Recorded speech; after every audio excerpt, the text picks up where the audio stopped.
Eu quero começar, presidente. Eu queria fazer só uma ponderação que você falasse um pouco mais alto, Tá bom, sabe? Porque a idade vai diminuindo a audição eu aqui. vou falar mais alto. Tá bom. Presidente, quando o senhor foi presidente do Brasil, que papel o Brasil passou a ocupar no cenário mundial? Olha, eu tinha alguns compromissos com o Brasil e com a minha história.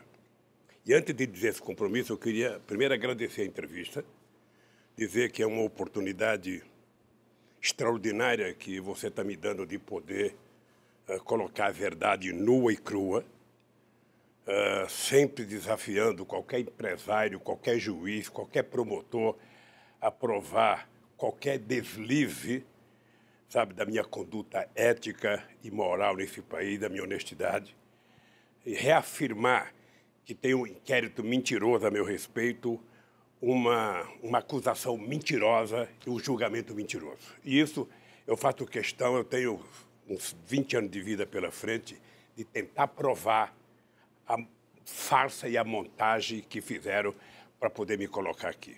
Presidente, nós vamos falar desses casos específicos, mas agora eu queria falar um pouco da sua presidência. Quando eu fui presidente da República, eu tinha um compromisso com a minha história, tinha um compromisso com o povo brasileiro. Ou seja, eu precisava provar que o Brasil tinha possibilidade de crescer, tinha possibilidade de melhorar a vida do povo. E você veja que eu fui muito comedido no meu discurso depois da vitória.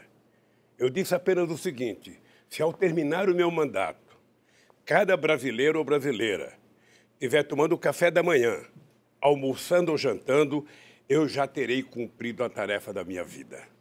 Foi com base nisso que eu fui a Davos anunciar o programa Fome Zero, antes de anunciar em Porto Alegre, no encontro social que houve em Porto Alegre.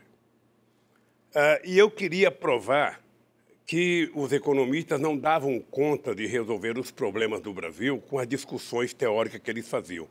No Brasil, você sempre discutia: é preciso crescer para distribuir ou distribuir para crescer? E nós chegamos à conclusão que era preciso fazer os dois concomitantemente. Era preciso crescer distribuindo e distribuir crescendo.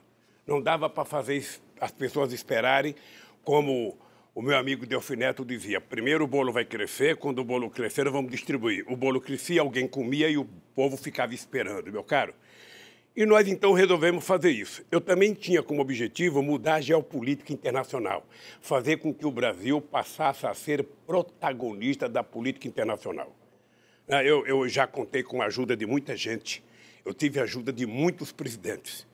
Eu me sinto honrado de ter tanta gente que contribuiu comigo. Todos os presidentes do mundo contribuíram comigo, me tratavam bem, me respeitavam bem, a ponto do presidente do FMI, sabe, chorar 2 vezes comigo, discutindo a solução dos problemas brasileiros.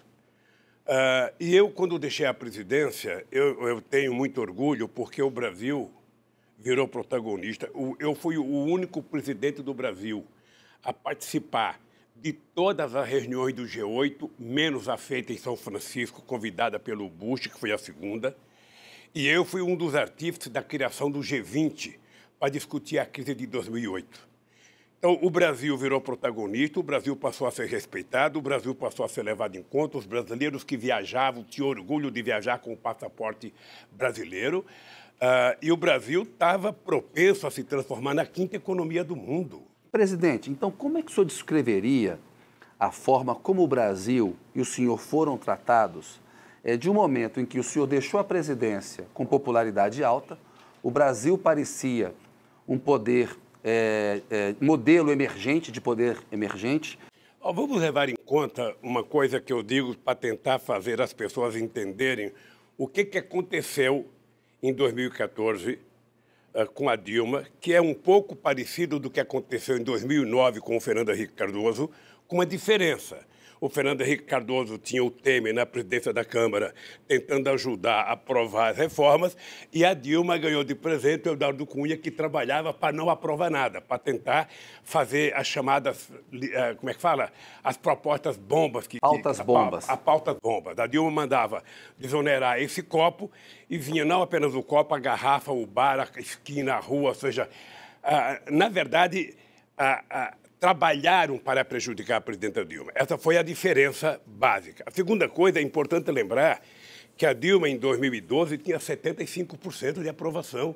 Era a maior aprovação de um presidente naquela época, até mais do que eu, no final do seu primeiro mandato.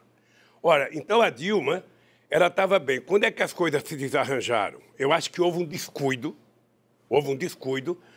no trato da política externa, porque eu tratava com muito carinho. Eu sempre achava que política você não faz por e-mail, política você não faz por fax, política você não faz por Instagram, você não faz por Zap. Política é olho no olho. A Dilma subestimou, desprezou a política externa. Houve uma mudança. Obviamente que você não encontra um Celso Amorim em cada esquina do planeta Terra. O Celso Amorim, eu tinha ele, quando ele estava na ativa, como o mais importante ministro das Relações Exteriores do mundo. Eu sei o quanto o Celso era levado em conta. Eu sei o quanto o Celso era respeitado pela China, pela Rússia, pelos Estados Unidos. O Colin Powell, que era secretário de Estado americano, para escrever alguma coisa sobre a Venezuela, ligava para o Celso Amorim. Então, obviamente que a Dilma não teve o Celso Amorim, ela escolheu outro companheiro e não teve o mesmo resultado. E política externa significa você ganhar confiança, significa você conversar com as pessoas, significa você ter paciência, significa você ouvir. E eu fazia isso com prazer, porque eu sonhava estrategicamente ter o Brasil entre os principais países do mundo na decisão da geopolítica internacional. É por isso que nós criamos o BRICS, é por isso que nós criamos o IBAS, que era Brasil, África do Sul e China e Índia. A China queria entrar, a gente não deixava porque a China não era democrática. Presidente, por que aconteceu com o senhor e com o Brasil o que aconteceu? Olha, quando houve o impeachment da Dilma, o impeachment, eu diria, com base numa mentira deslavada, com base numa farsa montada, eu tinha certeza que o processo contra Dilma era o início de um processo que teria que terminar em mim. Você deve ter conversado comigo algumas vezes e eu disse o seguinte: o impeachment não termina se não passar pelo Lula, porque eu não conseguia enxergar como é que tiro a Dilma para deixar o Lula voltar para a presidência do Brasil.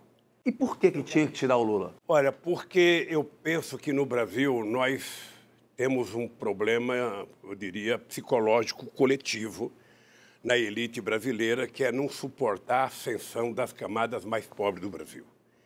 Incomoda, é triste, mas incomoda os pobres estarem ocupando as praças que eram dos ricos, os pobres estarem frequentando os restaurantes, os pobres estarem viajando nos aviões que eles viajavam, os pobres estarem, ocupando um espaço de ascensão social que não estava previsto na elite brasileira desde o fim da escravidão. É importante lembrar, para a gente dizer o número correto, é que nesse período nós tínhamos tirado 36 milhões de pessoas da miséria absoluta e tínhamos elevado 42 milhões de brasileiros e brasileiras a um padrão de consumo de classe média baixa. Ou seja, as pessoas passaram a gostar de si mesmo, as pessoas passaram a estudar. Você acha que as meninas pobres do ProUni eram tratadas com deferência nas universidades? Não eram, não. Outras meninas, ao invés de ficarem orgulhosas de ter uma pobre na sua sala, às vezes tinham raiva. Você acha que as pessoas gostavam da gente financiar o FIES? Não, só quem recebia gostava. Você acha que as pessoas gostavam de eu ser um cara que só tem o 4º ano primário e ser o presidente que mais fez universidade na história desse país, que mais cuidou do ensino fundamental, que mais cuidou do ensino técnico nesse país? Você acha que eles admitiram isso com facilidade? Ora, então, eu penso que esse preconceito e essa coisa de não deixar o PT voltar para não permitir mais a continuidade da ascensão social, eles sabiam que comigo a coisa iria acontecer. Eu voltaria muito mais calejado, muito mais preparado, porque uma coisa que você deve se informar, até para me ajudar, é o seguinte: por que os empresários, até julho de 2014, faziam procissão, faziam fila no Instituto para pedir para eu ser candidato a presidente da República. Por quê? Olha, porque eles sabiam o que tinha acontecido no meu período de governo. Eles sabiam o quanto eles tinham ganho. Eles sabiam o quanto foi bom para a economia brasileira, o quanto foi bom para a indústria naval, o quanto foi bom para a Petrobras, o quanto foi bom para a indústria de etanol, o quanto foi bom para o pequeno e médio investidor. Eles sabiam disso. Aí, depois que eu disse que não queria ser candidato, porque era um direito da Dilma ser candidato, essa gente bandeou, e não para o PT, essa gente bandeou para os tucanos. Foi um grande erro do senhor não ter sido candidato em 2014. Pode ter sido um erro meu, mas foi um erro em respeito ao direito da Dilma. Tá? Tinha muita gente que queria que eu fosse candidato, e eu dizia o seguinte: ela é a presidenta, ela tem o direito de querer ser candidata, a única chance de eu ser é se ela tivesse me procurado e falado do presidente Lula, eu acho que você deveria votar. Fora disso, não tinha hipótese. A presidente Dilma disse que o senhor deveria ter pedido ela para ser candidato. Veja, é uma interpretação dela, porque seria muito difícil eu chegar na Dilma, no Palácio do Planalto, na mesa da presidente, e falar: presidenta, saia que é minha vez agora. Você acha que eu ia fazer isso? Jamais. Eu aprendi a respeitar e achava que a Dilma tinha o direito de pleitear o segundo mandato. Presidente, eu queria falar do desenvolvimento da sua filosofia política, né? O senhor teve uma infância pobre e antes de chegar ao poder, o senhor tinha preocupação com a questão da fome, de os brasileiros fazerem 3 refeições por dia.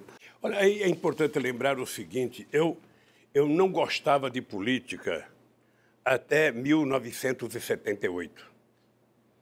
Eu não gostava de sindicato até 1968, quando eu fui e fiquei sócio do sindicato de São Bernardo do Campo. E o que me fez ficar sócio foi uma agressão que meu irmão Frechico sofreu numa discussão numa assembleia. Aí eu entrei no sindicato e eu dizia, como eu era ignorante, eu dizia o seguinte: eu não gosto de política e não gosto de quem gosta de política. Isso em 1978. Aí veio as greves, sabe? As coisas foram crescendo. O Geisel mandou uma proposta de lei proibindo as categorias essenciais de fazerem greve, bancário, posto de gasolina, eu não podia fazer greve. Aí eu fui a Brasília. Quando eu cheguei em Brasília, eu descobri que não tinha trabalhador. Eu conversava com os deputados, de 513 tinha 2 trabalhadores. Benedito Marfilho, de Santo André, metalúrgico, e Aurélio Pérez, que era metalúrgico de São Paulo, só 2. Aí eu voltei para casa atenado, eu falei: como é possível eu querer, que a classe trabalhadora tenha direito, se a grande maioria que está lá não tem nada a ver com a classe trabalhadora. É isso que até hoje eu acho que os eleitores têm que perceber. Se o eleitor se lembrar de quem ele votou na última eleição, ele vai perceber por que eles querem fazer a destruição da Previdência Social. Aí, veja que absurdo. Eu que em junho dizia que não gostava de política e não gostava de quem gostava de política, em setembro estava fazendo campanha para o Fernando Henrique Cardoso ser candidato ao Senado, porque tinha sublegenda e ele disputava com o Franco Montoro. E a gente achava o Fernando Henrique Cardoso mais progressista, tinha voltado recém, acho que do Chile ou da França, sei lá onde que ele morava. E aí um grupo de sindicalistas procurou o Fernando Henrique Cardoso, fomos apoiar ele e fizemos com que o doutor Maurício, que era nosso advogado de São Bernardo, fosse o suplente do Fernando Henrique Cardoso. Ele perdeu até para o Cláudio Lemos. Ele perdeu para o Montoro, mas o Cláudio Lemos foi o segundo. E aí o Fernando Henrique Cardoso ficou até assumir. Quando ele assumiu, que o Montoro foi eleito governador em 82, o Fernando Henrique Cardoso mudou de posição e o PT já existia. Aí o senhor viu que era importante fazer um partido político? Eu cheguei à conclusão de que se nós quiséssemos mudar a história do Brasil, nós tínhamos que criar um partido político.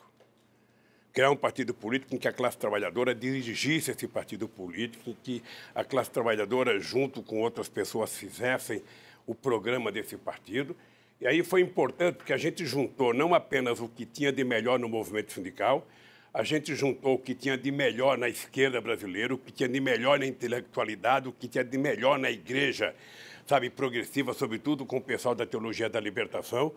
E a gente juntou muitos estudantes e o PT virou, o maior partido de esquerda da América Latina. E aí, presidente, o que aconteceu com o Brasil, falando em termos de união nacional, coesão nacional e de mobilidade social, durante o seu governo?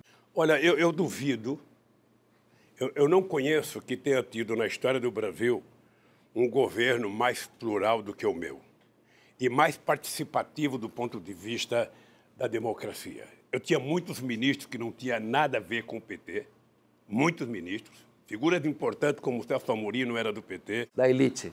Como Furlan não era do PT, Miguel Jorge não era do PT, Márcio Tomás Bastos não era do PT. Tinha muita gente importante que não era do PT e fora os outros nomes.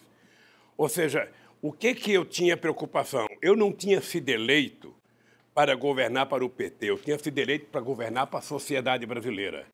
É por isso que eu dizia, eu vou governar para todos, agora as pessoas têm que saber que no meu governo nós temos um olhar preferencial para os mais pobres. E aí, presidente, foi um erro ter feito um governo de conciliação com as elites?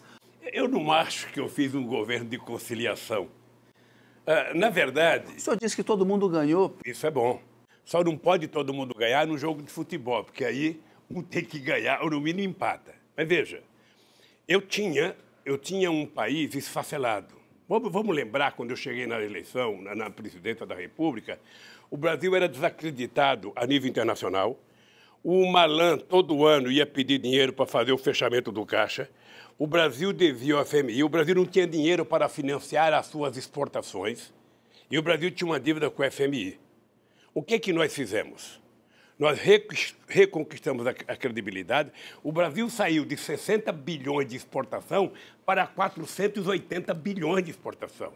Não é pouca coisa. Nós criamos uma série de instrumentos e fez o Brasil ir ganhando confiança, e crescendo, e crescendo, e crescendo, e crescendo. E eu tinha certeza que o Brasil só ia crescer quando mais da metade da população começasse a consumir. E aquela ideia minha de que muito dinheiro na mão de pouca gente é concentração de renda. E pouco dinheiro na mão de muitos é distribuição de renda. E hoje a miséria está crescendo no Brasil. Foi com essa filosofia que eu resolvi governar o Brasil. Ou seja, se cada pobre comer 2 pãezinhos, tomar 2 cafezinhos, sabe? Se cada comprar um sapato, uma camisa, uma calça, um tijolo a mais, a economia começa a funcionar. Eu não esqueço nunca quando eu tomei a decisão de fazer o puxadinho, financiar puxadinho. O cara construiu um banheirinho a mais, o cara construiu uma garagem a mais, o cara construiu um quarto a mais, que na filosofia de quem é ministro da Fazenda é impensável pensar política assim. Porque essa política não ensina em Harvard. Essa política não ensina na Unicamp. Essa política não ensina na USP. Essa política a gente aprende sobrevivendo no dia a dia. É um erro o Bolsonaro delegar tanto poder ao Paulo Guedes, à equipe econômica? Depois eu vou falar do erro do Bolsonaro. Eu queria só completar essa coisa da política pequena. Ou seja, na medida em que nós colocamos milhões de pessoas a participar do processo, com o programa Luz para Todos, as pessoas não falam, Kennedy, mas foram 4 milhões de ligações envolvendo quase 15 milhões de pessoas que passaram a comprar televisão, a comprar geladeira, a comprar liquidificador, a comprar bomba d'água, sabe? A comprar casa de farinha. O PAA, que era para financiar a agricultura familiar, financiar o cara que produzia, sabe? Eram milhões e milhões de pessoas trabalhando. O Mais Alimento, quando veio a crise, que diziam que era porque a China estava consumindo tudo, nós criamos o programa Mais Alimento para financiar máquinas e implementos agrícolas e trator de até 80 cavalos. Foi esse programa que salvou a indústria automotiva do Brasil em 2008 e 2009, meu caro. Então, a bancarização no Brasil, você sabe quantas pessoas tiveram acesso a banco no meu governo? 70 milhões de pessoas. Sabe o que significa 70 milhões de pessoas? Argentina e Colômbia junto no sistema financeiro brasileiro. É 1/3 da população. Você vê uma pessoa catadora de papel acabar de vender o papel e na Caixa Econômica Federal depositar o seu dinheiro. Para nós que temos conta bancária, eu não tenho agora porque o Moro bloqueou tudo, mas a pessoa sente um orgulho. Aquela conta bancária para aquela pessoa que depositou R$30 é de um orgulho. As pessoas choravam na porta da Caixa Econômica Federal. Então, o que ficou provado para mim? O que ficou provado para mim? Pobre não é problema. Pobre é solução quando você inclui ele e transforma ele em sujeito da história. Foi o que nós fizemos. Bem, Bolsonaro. Fale do Bolsonaro. Então, veja, eu não vou fazer o julgamento do Bolsonaro porque ele só tem 4 meses de mandato. Eu acho que ele tem um início de mandato extremamente desastroso. A impressão que eu tenho é que ele não sabe ler com cré. A impressão que eu tenho é que ele não tem noção das coisas que ele fala. Ele não conhece nada de política externa, ele não conhece nada de economia. Ele faz questão de mostrar que não conhece. Veja, e ele delegou ao Guedes para fazer a questão da economia. A questão da economia não é apenas uma questão econômica, a economia é uma questão política. O governo tem que decidir quem é que vai ser beneficiado, para quem que eu quero governar, quem é que precisa do Estado. E como é que funciona a cabeça do Guedes? A cabeça do Guedes funciona, está pensando no mercado. Então, para o Guedes, se vai ter aposentado passando fome, se vai destruir a Previdência Social, sabe? Pouco interessa, isso é dado estatístico. Mas, presidente... O que ele quer é contemplar o mercado. Mas a situação econômica do Brasil ela é muito mais grave hoje e o seu governo foi muito ajudado pelo chamado boom das commodities. E nós temos um problema fiscal. Vamos ver se é verdade isso. Quando eu estive no governo, o dólar, acho que era 2,60. E nós exportávamos metade do que exportamos hoje. Hoje nós exportamos o dobro com o dólar a R$4. Mas não é um fato que o boom das commodities ajudou? Mas valia para mim e valia para todo mundo. Acontece que com esse ministro de política externa, você não vai para lugar nenhum. Sabe, porque, Kennedy, presta atenção numa coisa que você não vai ouvir numa aula de economia. Presta atenção numa coisa. Tem 2 formas de um país crescer. Uma é o mercado interno. Uma é você produzir para o consumo do seu povo. E a outra é você produzir para exportação. Para exportar, você tem uma dificuldade. Primeiro, você tem que ter competitividade, você tem que ter qualidade, você tem que ter preço. Tá? O Brasil tem pouca chance de competir com os chamados países industrializados, porque esse ano mesmo diminuíram 46% do dinheiro da ciência e tecnologia. Sem investimento em ciência e tecnologia, você não vira competitivo. Então, o que acontece? Você precisa fazer um esforço incomensurável para vender. Você está lembrado que eu dizia em 2002, o meu ministro da Indústria e Comércio era um mascate. Eu quero que ele faça como aqueles turcos que é na porta da casa da gente vender pano. Ou seja, tem que bater palma na porta de cada país, tem que convencer os países. Eu viajava, levava empresário para tudo quanto é lugar para vender. Vendia sapato, vendia roupa, vendia tudo. É assim, e é por isso que nós demos um crescimento extraordinário. É por isso que nós demos um crescimento. Agora, quando você tem um governo que começa a brigar com a China, que é o nosso maior parceiro comercial. Países árabes, Argentina. Atendendo aos interesses dos Estados Unidos. E os americanos por detrás ganham uma fatia do nosso mercado, vendendo 10 milhões de toneladas de soja para a China no nosso lugar. Quando a gente briga com o mundo árabe, quando a gente briga com o Mercosul, você vai vender para quem? Para os Estados Unidos? Os Estados Unidos não quer comprar soja do Brasil, não quer comprar milho do Brasil, não quer comprar carne do Brasil, porque eles produzem. E também não quer comprar produto manufaturado. É um erro essa política de alinhamento a Washington? Totalmente errado. O Brasil é um país grande. O Brasil precisa apenas aprender a se respeitar. O Brasil não tem que se alinhar nem a Washington, nem a Pequim, nem a Moscou, nem muito menos a Frankfurt. O Brasil tem que se apoiar, sabe, na sua soberania. O Brasil é um país que tem 210 milhões de habitantes, o país tem efetivamente, sabe, quase tudo o que precisa, tem um potencial intelectual extraordinário. O que o Brasil precisa é parar de ser mesquinho e tudo que você quer fazer para avançar a sociedade, aparece alguém para dizer, não pode, não tem dinheiro. Você sabe o que eu dizia para o meu pessoal? Gente, é o seguinte, vamos parar de discutir, sabe, que a gente não pode fazer as coisas e vamos discutir quanto custou ao Brasil não fazer as coisas na hora certa. Mas, presidente, hoje a relação entre a dívida pública e o PIB ela é muito alta. A tendência é crescer, porque a economia não cresce. Ora, como é que você diminui a dívida pública com relação ao PIB? É você crescendo. Na hora que você começa a crescer, você diminui a dívida. Na hora que você não investe e não cresce, a dívida aumenta. Agora, veja, quando o país toma uma decisão absurda de vender todo o patrimônio construído ao longo da história para resolver a dívida pública, o que vai acontecer? Daqui a alguns meses ou daqui a um ano, a gente não tem mais patrimônio e a dívida continua. Porque para resolver a dívida tem que a economia crescer, o povo precisa consumir, o povo precisa comprar e o Brasil precisa vender lá fora mais. E para vender lá fora tem que ter gente vendendo. Ninguém compra do Brasil porque fulano de tal é presidente. Você tem que ir atrás. O governo Bolsonaro é capaz de fazer isso? Olha, eu não gosto de fazer julgamento, mas eu não acredito, obviamente, que ele tem 4 anos de mandato pela frente, mas eu não acredito, porque eu penso que ele fez uma opção pela mediocridade. Presidente, eu quero voltar um pouquinho, tem muitas perguntas para fazer. O quanto o senhor acha que foi importante para o Brasil ter sido escolhido para sediar a Copa do Mundo e as Olimpíadas? O que isso significou? Vamos separar as duas coisas, porque as Olimpíadas nós brigamos para conquistar. A Copa do Mundo foi uma decisão da FIFA, porque como ela tinha decidido fazer um rodízio nos continentes e tinha feito na África do Sul, e o Brasil, a última que tinha feito foi em 1950, o México já tinha feito 2, então a FIFA decidiu fazer no mas Brasil. são eventos globais, né? Estou falando, mas é que não houve uma briga do Brasil para fazer, veio para o Brasil de graça. E eu achava importante, achava extremamente importante e achava as Olimpíadas extremamente importantes e por isso nós brigamos para as Olimpíadas. Toda vez que eu vejo alguém falar mal das Olimpíadas, eu queria lembrar o que aconteceu no dia que foi anunciado o Rio de Janeiro, sabe, no Brasil. O que aconteceu em Copacabana.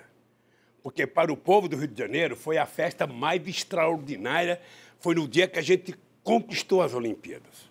E aí houve um processo de destruição da Copa do Mundo. Eu acho que até influenciou nos jogadores, porque quando chegou 2014, o clima era um clima de guerra. Como você é um jornalista de muita competência, eu queria te pedir para você fazer algumas coisas para investigar. Tá? Houve um processo de tentativa de destruição quando se levantou 2 teses, que o dinheiro, sabe, do país estava sendo gasto na Copa do Mundo, que tinha muita corrupção e que os estádios no Brasil custavam o triplo do que custava em qualquer lugar do mundo, ou seja, criou-se uma unanimidade de desconfiança. Eu estou te dizendo isso porque o Itaú era patrocinador. Eu chamei o Roberto Setúbal e os diretores dele para conversar como é que eles estavam tratando a Copa do Mundo sem fazer a publicidade para convencer a sociedade a aceitar a Copa do Mundo. Chamei a Ambev para conversar, sabe? Estão destruindo a Copa do Mundo e vocês são patrocinador, vocês não fazem nada. Chamei o João Roberto Marinho para conversar sobre a Copa do Mundo. Você é a emissora que vai transmitir. O que vocês estão fazendo? Conversei com a Dilma, de que era preciso recuperar a Copa do Mundo, porque era só corrupção, só corrupção. Inventou-se a ideia do padrão FIFA, e tudo era padrão FIFA, padrão FIFA. Chamei uma pessoa que você deve conhecer, chamada Valmir Campelo. Era ministro do Tribunal de Contas da União. Ele foi designado pelo Tribunal de Contas para acompanhar todos os estádios da Copa do Mundo. E eu falei, Valmir, eu gostaria de saber o seguinte, tem corrupção em algum estádio? Tem um relatório final do Tribunal de Contas da União. Ele dizia, não tem. Não peguei corrupção em nenhum estádio. Teve um probleminha no Rio de Janeiro que numa reunião com as empresas e com o governador foi resolvido. Isso é um dado do Tribunal de Contas da União. Presidente Lula, foram oportunidades perdidas? Eu acho que foi. Eu acho que foi. Sabe, você tem um evento como a Copa do Mundo, em que você poderia vender as coisas boas que esse país tinha, e você passou a vender desgraça nesse país, aquela cena da vaia da Dilma na abertura da Copa do Mundo, eu, sinceramente, jamais imaginei que setores da classe média, porque não era trabalhador, ali não tinha trabalhador na entrada da Copa do Mundo, até porque não podia pagar. Muitos eram chamados de coxinhas. Não, e eu acho que teve muito ingresso dado por empresa, sabe? Você veja, eu não fui convidado para a Copa do Mundo. Você acredita que eu não fui convidado para a Copa do Mundo? Você não pensa que eu fiquei frustrado em cada forma, nem me convidaram para ir lá, até repartir a vaia com a Dilma, sabe? Então, aquilo foi um desastre para o Brasil. As Olimpíadas também? As Olimpíadas é diferente, meu cara. As Olimpíadas, ela foi feita com tempo hábil da gente fazer o que tem de melhor. Eu lembro de um discurso que eu fiz quando eu voltei, sabe, de Copenhague, dizendo para os presidentes das federações, vocês têm que elaborar um plano de metas para que a gente possa chegar nas Olimpíadas com o Brasil virando uma potência olímpica. Agora, isso dependia, na verdade, de quem cuida do esporte, não do presidente da República. Eu acho que foi uma oportunidade mal aproveitada pelo Brasil. O Brasil já estava tomado de ódio, já estava tomado de uma disputa insana, já estava tomado, e isso prejudicou o país. Na verdade, a gente jogou fora essas duas oportunidades. Esse ponto é importante. Por que aconteceram tantos protestos de rua no Brasil em 2013 e qual foi o real significado daquilo para a política brasileira? Você sabe que eu acho que até hoje nós não avaliamos corretamente o que aconteceu em 2013. Ninguém me convence de que aquilo foi porque a polícia de São Paulo bateu numa manifestação de 3 mil pessoas que estavam reivindicando 20% de diminuição no aumento do transporte e que a sociedade foi para a rua, sabe? Não acredito. Aquilo, na minha opinião, já fazia parte da arquitetura política de derrubar o governo, de tirar o PT do poder, porque era uma manifestação muito contra o PT. Nós começamos entendendo que era uma manifestação por reivindicação e não era por reivindicação. Eu vi alguns vídeos na internet, sabe, que teve, naquela época, 8 milhões de visualizações, 15 milhões, ou seja, era uma coisa que só podia ser, como é que fala, patrocinada por robô. O senhor não acha que eram protestos naturais? Não, não era natural. A Globo jamais cancelaria a grade dela para colocar manifestação. Ela não colocava isso nem no enterro do Roberto Marinho. A Globo cancelou sua novela para mostrar as manifestações. Você acha que isso é de graça? Porque era notícia. Mas notícia era a campanha das diretas, ela nunca suspendeu a novela para mostrar. Na verdade, aquilo era convocado pelo Jornal das 8, pelo Jornal das 7, por Ana Maria Braga, era convocado por todo mundo, era convocado na televisão. Ok, é o seguinte, eu não tenho... O senhor não está negando uma realidade? Não estou negando uma realidade. Eu não estou negando... A verdade é que naquele tempo a economia não estava mal. É importante lembrar que a economia cresceu, eu acho que 1,9% ou 2% naquele ano. É importante lembrar que a gente tinha pleno emprego, Kennedy. A gente não pode esquecer que em 2014 a gente tinha 4,3% de desemprego no Brasil. Você sabe o que significa isso? Significa Finlândia, Noruega, Dinamarca, Suécia, sabe? Holanda. O Brasil nunca teve isso. Significa que tinha um crescimento da economia de forma extraordinária. Eram 20 milhões de empregos nesse país. Era gente voltando do Japão, era gente voltando de Portugal, era gente voltando de todas as partes do mundo para trabalhar aqui, meu filho. Essa coisa era em 2013. E por que o governo Dilma, então, fracassou? Eu vou tentar mostrar o que eu acho de erro político. Veja, a Dilma ela utilizou uma política, talvez orientada pela equipe econômica, de desoneração. Eu fiz 47 bilhões de desoneração na crise de 2008. E, na época, eu fiquei muito nervoso porque a indústria automobilística brasileira não tinha nenhuma razão de paralisar. Ela paralisou a pedido das matrizes, porque era preciso sustentar a quebra deles nos países de origem. Eu fiquei muito nervoso, muito. Inclusive, tive uma briga muito séria com alguns empresários da indústria automobilística. Pois bem, então eu desonerei 57 bilhões para tentar recuperar a economia. E no ano seguinte crescemos 7,5%, correto? Eu acho, não sei se a Dilma ou o Guido a Dilma, não sei, mas de qualquer forma o governo começou a fazer uma política de desoneração sem levar em conta, primeiro, o compartilhamento. Se eu vou desonerar para uma categoria econômica, eu tenho que conversar com os trabalhadores para saber o que eles vão ganhar.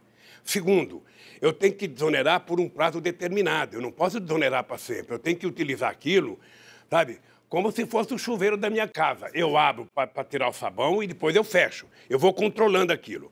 E nós fizemos 540 bilhões de desoneração entre 2011 e 2014. Eu não sei se o número é exato. E acabou com o superávit fiscal. O problema é que quando você tem uma torneira entrando, enchendo a caixa, e você tem uma torneira, sabe, saindo, e a que está saindo sai mais do que entra, uma hora acaba. Quando a Dilma percebeu... Presidente, mas além do erro na economia, ela cometia erros com o Congresso. Não foi um desastre combinar esse desprezo pelo Congresso, esse erro político, o erro na economia? Eu vou falar. Foi ou não foi? Primeiro, foi um erro, presidente. Primeiro, deixa eu terminar só o erro econômico. Então, quando a Dilma descobriu isso, a Dilma fez uma medida provisória, mandou para o Senado para acabar com a desoneração. O que o Senado fez? Devolveu. Porque ela se relacionava mal com o Congresso. Eu comecei a entrevista mostrando a diferença entre o Temer na presidência da Câmara do Fernando Henrique Cardoso e o Eduardo Cunha na presidência da Câmara da Dilma. Tá? Eu gostava de fazer política. A Dilma certamente não tinha a paciência que eu tenho. Sabe? E talvez isso tenha sido... Eu senti isso quando começou o processo de impeachment, que eu fui conversar com deputados e senadores. Eu nunca vi tanta gente falar mal da Dilma, de uma pessoa como as pessoas falavam da Dilma. Sabe? Um negócio absurdo. E a Dilma estava recebendo como informações mentiras. As pessoas mentem para quem está no governo. E os deputados diziam para a Dilma, eu tenho tanto voto, nós temos tanto voto. Não tinha. Mas ela não ouvia as críticas, presidente. Eu conversei com o senhor tinha críticas à Dilma. Ela ouvia. Agora, não basta ouvir, é preciso você ouvir e mudar de comportamento. A Dilma é uma pessoa que eu tenho um apreço excepcional. Ela é de convicção muito forte. Ela, às vezes, acha, sabe, que o medo é que vai fazer as pessoas obedecerem. Uma vez eu falei para a Dilma, você tem que aprender a diferença entre um líder, sabe, e alguém que governa por medo. Ou seja, o cara que tem medo, ele não faz as coisas. O cara faz as coisas se ele tiver prazer. A arte de governar, eu nunca disse na minha vida. Você sabe com quem você está falando? Nunca falei. Não faz parte da minha vida. Eu, de vez em quando, brigava com meus ministros, porque eles iam ler o documento, eles falavam assim, o presidente Lula determinou. Falava, peraí, eu não determinei nada, eu pedi. Quem você gosta de determinar para mostrar autoridade? Autoridade a gente conquista. E o carinho vale muito mais do que uma bronca. Sabe? E graças a Deus eu aprendi a fazer isso muito bem. A Dilma não tinha a mesma paciência que eu. Acho que nem sempre... Eu era contra, por exemplo, a Dilma levar o Padilha para o Ministério da Fazenda, para a área da Saúde. Eu era favorável que o Padilha ficasse na organização política, que não tinha ninguém melhor do que ela ali. O senhor indicou o Trabuco do Bradesco e a Dilma e o Mercadante optaram pelo Levi. Não, eu não indiquei, porque não passa mal a ideia que eu fui conversar com a Dilma... O senhor indicou. Depois da segunda eleição... O senhor sugeriu. Deixa eu dizer uma coisa para você. O senhor sugeriu ou não sugeriu? Deixa eu dizer, posso dizer? Por favor. Então, deixa eu dizer uma coisa para você. Quando a Dilma ganhou o segundo mandato, eu fiquei muito assustado, porque eu estava no dia da apuração no Palácio do Alvorada, assistindo a apuração. E quando terminou a apuração, que deu a vitória da Dilma, eu senti no olhar da Dilma, no semblante da Dilma, e eu não sei se eu posso falar isso aqui, mas é o que eu sinto. Eu senti que a Dilma não estava satisfeita por ter ganho. Eu lembro que ela estava olhando para fora, olhando para o infinito. Eu encostei, ela falou assim para mim, presidente, eu nunca mais participo de um debate. E é engraçado, porque intelectualmente a Dilma conhecia o Brasil na palma da mão. Conhecia o Brasil na palma da mão. Portanto, a Dilma não tinha que ter medo, ela não tinha que ler nada. Ela praticamente escrevia um livro cada debate. Mas ela não era uma boa política, então, presidente? Eu fui convidado para ir ao Palácio aí a Chácara do Torto, conversar com ela sobre o governo. E eu fui dizer para ela o que eu estava pensando que ela deveria fazer. Eu fui dizer para ela que ela deveria renovar o governo antes do final do ano, não deveria esperar. Eu fui dizer para ela que seria importante que ela colocasse pessoas que conversassem melhor com o Congresso Nacional. Sabe? Não posso ficar citando nomes, mas um nome que eu sugeri para ela era que o Jacques Wagner fosse para a Casa Civil, porque o Jacques Wagner é todo cheio de jogo de cintura. Trabuco na Fazenda. Eu fui conversar com ela porque o Trabuco tinha sido o cara que mais defendia o governo dela. Tem vários discursos do Trabuco defendendo ela. Ela disse que ia conversar com o Trabuco, que ela ia não sei para onde, na volta ia passar e ia conversar com o Trabuco. Aí, de repente, ela volta e eu vejo pelo jornal que ela chamou o Levi. Ela não me comunicou que tinha chamado o Levi. Ou seja, realmente, eu sabia o que ela pensava do Levi, porque o Levi trabalhava no Ministério da Fazenda, e eu não entendia ela chamar o Levi. Eu não entendi. Você se decepcionou? Não, ele não iria para o meu governo, mas ela chamou, deve ter alguma razão. Porque no regime presidencialista, as pessoas... Sabe, espero que esteja certo. Eu acho que não deu certo, ele não respeitava ela. As informações que eu tenho do governo é que ele era sarcástico na relação com ela. E uma pessoa cheia de autoafirmação como a Dilma, na hora que, sabe, o carro começa a derrapar, nem sempre tem a tranquilidade de parar e falar, peraí, vamos parar, vamos ouvir, vamos conversar. Eu, por exemplo, nas minhas reuniões presidenciais, eu nunca comecei uma reunião falando. Eu convocava a reunião, sentava lá 10, 12 pessoas em volta da mesa, eu dizia, o problema é esse. Aberta a palavra, fala Kennedy. E falava todo mundo, quando todo mundo falava, aí eu falava. Sabe, se você é o presidente e você começa falando, você não deixa mais ninguém falar, acabou. Ninguém vai falar para contrariar o presidente da República. Então, tem estilos diferenciados. Eu, às vezes, lamento de não ter sido mais incisivo com a Dilma para fazer algumas coisas, mas é que quem está de fora também tem que ter muito cuidado, porque eu, na verdade, sabe, fiz questão, e a Dilma é testemunha disso, de deixar a Dilma governar do jeito que ela queria, como ela queria, e levar as pessoas que ela queria para o governo. Presidente, para muitos brasileiros, a corrupção é o maior problema do país. O senhor presidiu o Brasil durante 8 anos, tem uma carreira política.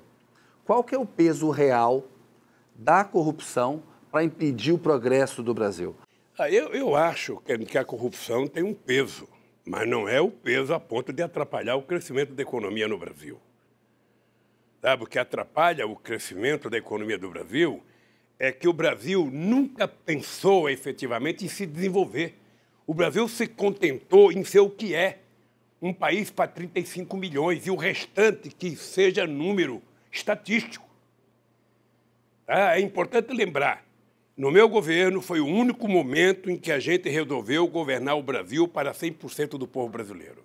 É importante lembrar que todos os instrumentos de combate à corrupção nesse país foi feito nos 8 anos e nos 4 anos da Dilma. Tudo que nós fizemos. Até a lei da transparência, que você, como jornalista, deve ter ficado muito satisfeito porque você tinha acesso a qualquer coisa, agora acabou. Imagina se no meu governo o Queiroz estaria desaparecido. Imagina. Eu não vejo a imprensa cobrar o Queiroz mais. Mas o que tem que ser cobrado do Queiroz? Não, cobrado do Queiroz não, ele tem que prestar julgamento, ele foi denunciado. Ele foi acusado.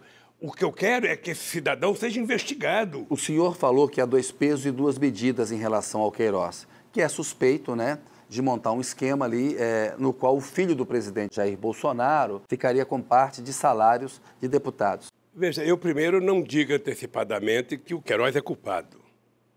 Tá? O que eu quero dizer, a diferença é o seguinte, é que eu, ex-presidente da República, sofri uma coerção. A Polícia Federal foi na minha casa, entrou na minha casa, levantou o meu colchão, abriu minha televisão, abriu o fogão para investigar a minha casa, tá? Sem nenhum critério. Eu nunca tinha sido convidado para prestar um depoimento. E quando acontece com o Queiroz, ele primeiro se recusa a ir. Depois faz por escrito um depoimento. Estou mostrando a diferença. Segundo, no meu julgamento, qual é o crime que eu cometi? É um fato indeterminado. O seu Moro, sabe, reconhece que não tem dinheiro da Petrobras, o seu Moro reconhece que o apartamento não é meu, mas ele precisava me condenar. Deixa eu só chegar aí para concluir. A mesma coisa é na acusação. O Dallagnol, o Dallagnol, eu falo Dallagnol, não é Dallagnol. Depois de ele fazer 1h30 de hipocrisia, sabe, para a mídia brasileira, ele fala, não me peçam provas. Eu só tenho convicção. E por conta disso eu estou aqui, meu filho. A acusação do apartamento é a seguinte, que o senhor foi julgado culpado de aceitar 3,7 milhões de reais em propinas, o que dá $1,2 milhão, na forma de melhorias de um apartamento que estava sendo construído pela Petrobras e que o juiz Moro diz que é do senhor, que supostamente é do senhor, o senhor nega isso. O senhor aceita a culpa nesse caso? Olha, se ele tivesse dito que o apartamento era meu, quem sabe eu até tivesse um outro comportamento. Acontece que depois de fazer a investigação, ele descobriu algumas coisas. Ele descobriu no processo que a empresa offshore, que ele achou que era sócia da Petrobras e que comprou o apartamento lá do Panamá, essa empresa, na verdade, não tinha comprado um suposto apartamento meu. Essa empresa tinha comprado um apartamento da família Marim em Paraty e tinha comprado o helicóptero da Globo. Ele era dono disso, e não do suposto apartamento. Segundo, quando ele descobriu isso, a moça foi solta e não se fala mais nisso. O pretexto de me envolver com a Petrobras era porque havia uma necessidade de me trazer para Curitiba, para a Lava Jato. Correto? Por quê? Porque era o seguinte, que é o coração da Lava Jato. Sabe? Eu não poderia ter caído na mão do Moro, porque quem fez o pacto com a imprensa... O Kennedy, é importante lembrar que o Moro visitou a redação de todos os jornais, de todas as revistas, de todo o canal de televisão. O Moro não precisava ser juiz. Se ele fosse repórter, já valia a condenação, porque a imprensa recebia as acusações antes dos advogados. Hoje, no Brasil, você é condenado pela manchete do jornal. Você não é condenado pelo processo. Eu duvido que você encontre na sentença do Moro uma afirmação de que tem dinheiro da Petrobras. Eu duvido que você encontre uma afirmação de que o apartamento é meu. Por que você acha que eu fico bravo? É porque eu não vou morrer antes de provar que o Moro é mentiroso. Não vou morrer antes de provar que o Dallagnol é mentiroso.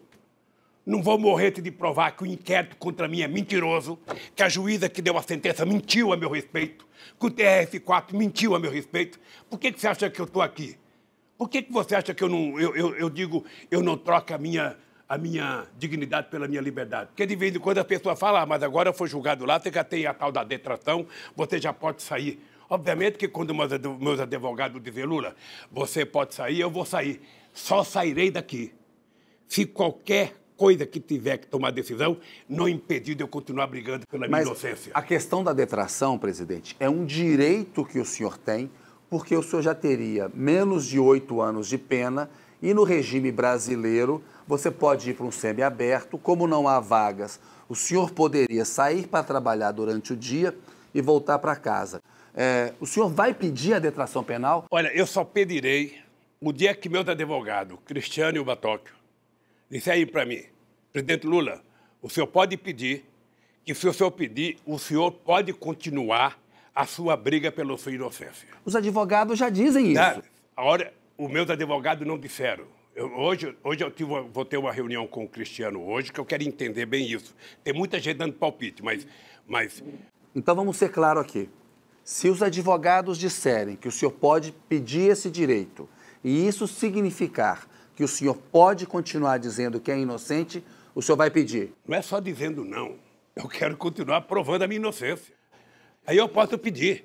Olha, se os advogados disserem para mim, Lula, você pode pedir a detração e você vai continuar brigando pela sua inocência, do mesmo jeito que você está, eu não tenho nenhum problema de pedir, porque eu quero sair daqui. O senhor vai pedir ou não vai pedir? Eu posso pedir. Pode ou vai? Posso pedir se eles me garantirem que eu posso continuar me defendendo. Então, mas seja claro, presidente, se eles disserem, o senhor vai pedir? Peço, eu quero ir para casa. Agora, se eu tiver que abrir mão de continuar a briga pela minha defesa, eu não tenho nenhum problema de ficar aqui. O senhor falou do juiz Sérgio Moro, nós fizemos um documentário, What Happened to Brazil, que em português se chama Brasil em Transe. E o Moro nos respondeu, até agradeço a carta que o senhor nos enviou por meio do seu advogado, Cristiano Zanin, porque nós tentamos entrevistar o senhor. Essa entrevista era para ter sido feita há muito tempo. E estamos fazendo até hoje, que é no dia da liberdade de imprensa. O juiz Sérgio Moro disse ao documentário, presidente, o ex-presidente Lula foi condenado por ser um mentor do escândalo da Petrobras. Cerca de 2 bilhões de dólares foram pagos em propinas, usando contratos da Petrobras durante a sua presidência. O apartamento faz parte de propinas que foram direcionadas para o seu benefício pessoal. O Moro está certo? Você sabe qual é a desgraça da mentira? É que quem conta a primeira é obrigado a continuar mentindo a vida inteira para poder sustentar a mentira. Eu vou dizer para você, o Moro mente com relação ao meu processo. O Dallagnol mente. Porque se eles tivessem alguma prova contra mim, eles mostravam. Como é que o Moro me condena por um crime indeterminado? Como é que o Dallagnol pede a minha condenação por convicção? A pessoa tem que ter prova. A pessoa tem que ter prova. Aliás, a Justiça de São Paulo, essa semana, deu ganho de causa para a dona Marisa no apartamento do Guarujá. O verdadeiro apartamento que ela comprou, as cotas que ela pagou, que ninguém tinha devolvido para a gente, entramos com um processo e a gente ganhou na Justiça de São Paulo um apartamento. Então a dona Marisa ganhou. Depois eu vou mandar dar a sentença para você saber, porque eu não sei, Kennedy, quando é que vai haver a retratação. Mas eu não quero morrer sem essa gente pedir desculpa ao Brasil pelo que fizeram. Eu quero ouvir o senhor sobre coisas históricas que têm a ver com o que aconteceu no Brasil. Quero saber por que o senhor concordou em ser ministro da Casa Civil da Dilma e se havia ali uma intenção de evitar ser processado pelo Moro. Eu aceitei ser ministro da Dilma à meia-noite, quando Jacques Wagner e o Ricardo Berzoino disseram que se eu não aceitasse, sabe, não tinha solução. Eu disse para Dilma, bom, para mim aceitar ser ministro, é preciso então a gente rediscutir a política econômica. Não tinha solução, evitar o impeachment. Eles achavam que eu evitaria o impeachment. Eu, conscientemente, não achava nenhuma vantagem ter ido para o governo naquela altura do acontecimento. Sabe? Ninguém entra num carro, sabe, a alta velocidade para conseguir controlar o carro. Agora, em função de um apelo feito pelo Jacques Wagner e pelo companheiro Ricardo Berzoino, eu aceitei desde que a gente mudasse a política econômica. Marcou-se uma reunião no dia seguinte, às 11 horas da manhã, com o Nelson Barbosa, fizemos uma discussão, eu falei para a Dilma, tudo bem, então vamos fazer o jogo. Sabe, se eu tivesse preocupação de ser julgado e de estar aqui, eu não estaria no Brasil, Kennedy. Eu estou aqui porque eu quero estar aqui. Sabe, eu estou aqui porque eu tomei a decisão de que eu quero ficar no Brasil, sabe, não tem problema de prisão, posso ficar aqui 1 ano, 2 anos, 3 anos, eu vou desmascarar o Moro e vou desmascarar esse pessoal da Força Tarefa Lava Jato, que agora me condena dizendo que tinha um negócio da Petrobras e agora eles fazem um acordo com a Petrobras e com os americanos para pegarem 2,5 bilhões de reais para fazer uma fundaçãozinha para o Dallagnol dirigir, para cuidar da educação. E mais 6 bilhões e 800 milhões da Odebrecht. A coisa é tão grave, Kennedy, é tão grave, que o Jacob Itá fez uma carta contando a história da chácara. O Moro não aceitou colocar no processo. O Vacari fez uma carta desmentindo o Léo. O Moro não aceitou no processo. Tem um brasileiro da Odebrecht, Tacla Duran, na Espanha, sabe? Que o Moro não aceita, com o argumento de que ele é bandido, eu não converso com bandido. Ora, você conversa com um cara que vai te denunciar. Então, meu caro, eu tenho que aproveitar o que eu sou, a idade que eu tenho, o que eu represento para esse país, para desmascarar essa farsa. Porque a Lava Jato, ela poderia ter cumprido uma tarefa importante de prender ladrão. Poderia. Sabe? Não pensa que eu não fico feliz quando o empresário que roubou vai preso. Agora, quando você prende o empresário que roubou, você não prejudica o trabalhador, não precisava quebrar a empresa. Porque, na minha opinião, essa força-tarefa da Lava Jato e o Moro estão a serviço do Departamento de Justiça dos Estados Unidos. Tem vídeo que você já deve ter tido acesso, de procuradores americanos festejando a minha prisão. Mas isso parece uma teoria conspiratória. Eu queria que o senhor falasse mais disso, porque é até relacionado à questão do petróleo, e depois nós vamos falar da Venezuela também, porque o senhor relaciona isso à questão do pré-sal. Presidente, olha só, o Moro condenou o senhor, depois 3 juízes do TRF4, depois 4 do STJ. Como é que isso pode ser uma conspiração? Você assistiu às votações? Sim. Se você assistiu à votação, você vai perceber em que nenhuma das votações foi discutido o mérito do processo. Em nenhuma das votações. Eu acho que as votações, a última que foi no STF... Os juízes dizem que tem um conjunto de provas, de evidências... A única coisa que eu estou desafiando a prova, alguém tem que mostrar. Esse apartamento, esse maldito apartamento, se ele é meu, ele tem que ter um documento, ele tem que ter um contrato, ele tem que ter um pagamento, sabe? Alguma coisa tem que ser mostrada, não é possível, Sabe, que alguém possa dizer que um apartamento é meu, se eu não comprei, não morei, não paguei, não tem escritura. Que negócio é meu? Eu até no meu depoimento para o Moro, você está lembrado que eu perguntei para o Moro, escuta aqui, doutor Moro, o senhor já foi numa loja comprar sapato com a sua esposa? Você já viu que ela manda descer um monte de caixa e bota no pé, experimenta e não gosta, bota no pé? O senhor acha que na hora que ela vai embora sem comprar nenhum, o dono da loja pode exigir que ela pague os 10 que ela mandou descer? Você já viu alguém ser dono de um apartamento porque você foi ver e não comprou? Ora então, ô Kennedy, eu não tô brincando nessa história. Veja, eu não estou nessa por coragem, eu estou nessa porque eu fui criado e educado por uma mãe analfabeta. Eu, a vida inteira, tive vontade de chupar um chiclete de bola, aquele tempo chamava ping-pong. Eu nunca pude. Eu trabalhava com meu tio no bar, eu poderia roubar. Eu nunca roubei porque eu aprendi com a minha mãe. Acha que um cara que virou presidente da República, que tinha o status que eu tinha a nível mundial, que tinha o carinho que eu tinha a nível mundial, iria sujar a minha biografia por um maldito apartamento? Sabe? Acha que eu ia fazer isso? Jogar fora um patrimônio construído? Ora, se essa gente tivesse prova, essa gente me desmascarava. O meu julgamento no TRF4 foi uma farsa montada, sabe, articulada. 4 juízes se sentam numa sala e falam, ó, sentei certo e vou mudar. Agora mesmo no STJ. Até a multa é a mesma. É o seguinte, meu caro, quando o comandante do Exército, antes das eleições, vai dizer que o Lula não pode ser liberado, quando a Rede Globo de televisão faz mais de 100 horas de Jornal Nacional contra o Lula, e todo mundo sabe a pressão que é feita a cada próximo de julgamento, todo mundo com medo. Sabe, então, meu caro, é o seguinte, eu vou brigar pela minha justiça e quero a minha absolvição. A única coisa que me interessa não é ficar em casa. A única coisa que me interessa é a minha inocência. E eu vou brigar por ela até os últimos dias da minha vida. Como que o senhor reagiu quando o senhor soube, teve ciência daquele vazamento, daquele grampo, daquela conversa entre o senhor e a então presidente Dilma? Foi muito engraçado, porque eu acho que quando houve aquele vazamento, ali ficou claro que algo de anormal estava acontecendo no país.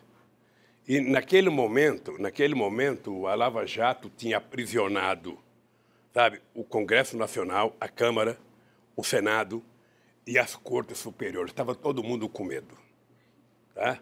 Porque não é possível que não haja um paradeiro. O Dallagnol, ele ameaçou fazer greve de fome contra a Câmara, ele ameaçou fazer greve de fome contra o Senado, ele ameaçou o procurador da época, o Janot. Mas a sua reação ao grampo? A minha reação ao grampo foi que o Brasil estava fora de controle. O Brasil não tinha mais autoridade. Tá? Porque um juiz de primeira instância fazer todos os desatinos que o Collor fez e a sustentação que ele tinha... Que o Collor fez, não? Que o Moro fez. Tá? O que ele fez, ele só podia fazer porque ele tinha conquistado uma coisa anterior, que era a unanimidade da imprensa. A unanimidade, ou seja, não importa que seja verdade, você fala e nós aqui transformamos em verdade. A imprensa é manipulada pelo Moro, na sua opinião? Não, ela foi acordada. O Moro fornecia à imprensa as informações em primeira mão, do jeito que ele entendia. A imprensa transformava a mentira do Moro em verdade, sabe? E aí o cara já estava condenado. Por isso, por que você acha que eu resolvi resistir? Por quê? Porque eu quero provar que eles mentiram. Eu desafio o Moro, ó, na tua frente aqui, olhando para a câmera, eu desafio o Moro, eu desafio o Dallagnol, eu desafio qualquer um do Ministério Público, porque eu gosto da instituição. Eu não confundo a grandeza da instituição com essa meninada de Curitiba. O mesmo vale para a Polícia Federal. É uma instituição que eu tenho um apreço muito grande. Mas alguns delegados que fizeram inquérito, nós vamos provar isso. Pode ficar certo que eu não sossegarei enquanto não provar isso. Sabe, de que houve uma armação e não tem conspiração, não, tem fatos, querido. Conspiração é quando você insinua. Mas quando você mostra o Dallagnol indo na Caixa Econômica registrar uma conta de 2,5 bilhões, sabe? Não é mais conspiração, é um dado concreto. Ele é que tem que se explicar. Ele é que tem que se explicar. É uma forma de corrupção? Eu acho. Se ele disse que eu montei uma quadrilha, a quadrilha é essa. Porque na tal da minha quadrilha ele não encontrou dinheiro. Na dele encontrou 2,5 bilhões, mais 6 bilhões e 800 milhões do acordo da Odebrecht. Sabe? Mais o Léo da UAS, que pagou 6 milhões, você conhece a história, pagou 6 milhões a diretor seu para confirmar a mentira dele. E nós ficamos sabendo porque um diretor que não recebeu entrou na Justiça do Trabalho para receber a parte dele. Ora, então, meu caro, então, Kennedy, o senhor acha se eu não aproveitar o que eu sou nesse país para tentar colocar a casa em ordem, porque esse país só vai melhorar quando a casa estiver em ordem, quando as pessoas estiverem se respeitando, quando as instituições estiverem funcionando. E aí, presidente, por que o senhor tentou concorrer à presidência em 2018 e qual foi o tamanho do golpe que o senhor sentiu quando o senhor foi impedido de concorrer? Eu tinha segurança de todos os advogados que cuidam da questão eleitoral, de que era humanamente impossível, pela legislação em vigor, eu ser proibido de ser candidato. O máximo que poderia acontecer era eu ser candidato sob júdice. Muitos ministros da Suprema Corte disseram, off the records, que o senhor não seria candidato, por causa da lei da ficha limpa que o senhor assinou. Todos advogados, todos, sem distinção, diziam que eu seria candidato. E, para mim, seria impugnado só depois das eleições. E eu tinha certeza que eu ia ganhar as eleições. Era humanamente impossível não ganhar as eleições. Obviamente que eu fiquei surpreso com o voto, sabe, do Barroso. Aquela invenção de última hora dele, até contra o Fachin, que naquela hora quis mostrar que estava democrático ali. Então, ali, quando eu tive que fazer a carta indicando o Haddad como candidato, eu percebi, sabe, que eu tinha perdido aquele assalto na luta de boxe. Para a história, é verdade que o senhor resistiu a assinar aquela carta, passou um tempão não querendo assinar? Não, a carta eu fiz sozinho aqui na prisão. Eu até fiquei fazendo uma brincadeira, dizendo que aquilo era como se eu tivesse, sabe, fosse uma mulher dando a luz e não tivesse ninguém para me ajudar a fazer o parto, sabe, porque eu tinha que assinar aquela carta. Foi uma carta, de um lado, eu tinha certeza que o Haddad faria uma bela campanha, tenho muita confiança no Haddad, acho o Haddad um quadro extraordinário para o Brasil, mas eu achei que eu estava saindo do jogo, porque eu trabalhava com a ideia que a campanha era uma grande oportunidade, sabe, de eu poder me defender e de poder mostrar quem era Moro, quem era Dallagnol. Eu tinha necessidade de mostrar. Falando de Moro e Dallagnol, presidente, é importante que o senhor responda a essas questões. Tem 8 acusações contra o senhor. Incluem lavagem de dinheiro, tráfico de influência. O senhor nega essas acusações, diz que não tem enriquecimento pessoal. Agora, não é um fato que a Lava Jato mostrou uma corrupção endêmica entre a política e entre os empresários e que o senhor não fez o suficiente para combater isso? Kennedy, eu acho que várias operações que a Polícia Federal fez já no meu período de governo, era tudo incentivada pelo meu governo, pelo Márcio Tomás Bastos e depois pelo Tarso Genro. A ordem era apurar contra quem quisesse. Você está lembrado, você estava na Índia comigo.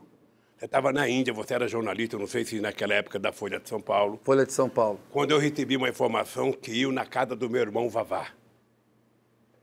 Tá? E eu fiz questão de dizer, deixem ir. Eu quero que vá.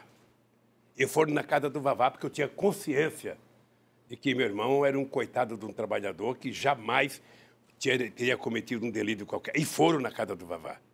Invadiram a casa do Vavá. Eu depois fiquei pensando em até, sabe, chamar o diretor da Polícia Federal e punir alguns agentes. Eu falei, não, vamos deixar, eu não vou aproveitar do meu cargo, não. O que é importante é a inocência do meu irmão. E você está lembrado que eu era favorável a apurar. Foi no nosso governo que nós fizemos a lei da transparência, para apurar qualquer coisa. Lei da delação premiada. Fizemos tudo. Nós não queremos que esse país continue tendo corrupção. O que aconteceu de grave é que a Lava Jato foi transformada num partido político. Foi transformada num partido político. o comportamento do Moro era de um cara... É só pegar a quantidade de vezes que, nesse processo todo, as pessoas trabalharam apoiando o Aécio contra Dilma, apoiando o Bolsonaro contra Dilma. Então, como eu não quero ficar no disse, eu vou brigar.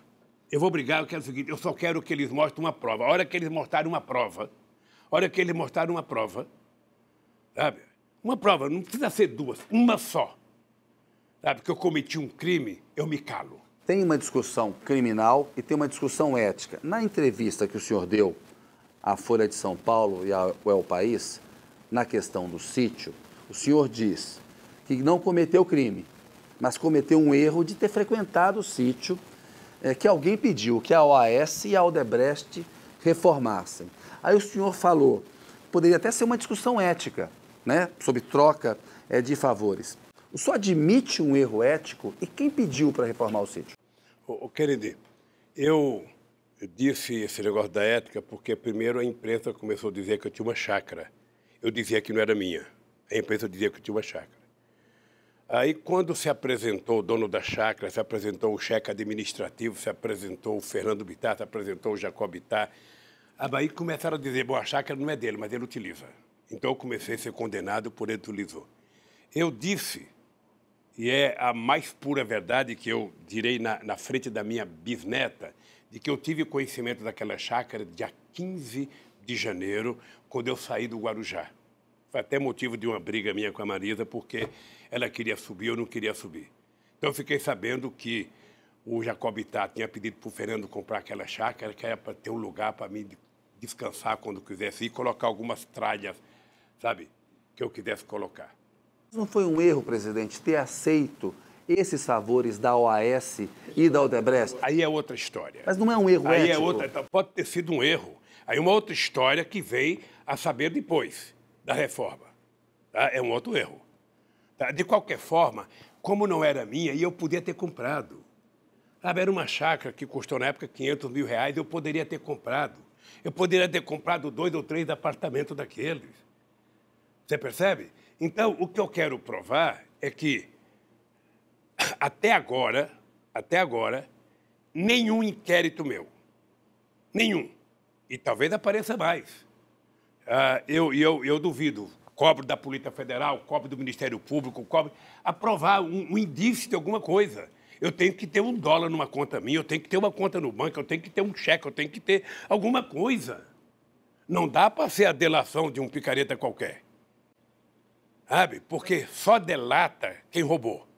E só delata porque quer benefício. Mas a questão ética não decepciona o cidadão comum? Então, Por exemplo, no documentário, o Eduardo Lisboa fala, eu votei no Lula em 2002, ele faria um grande governo, mas depois apareceu tudo aquilo e eu me decepcionei.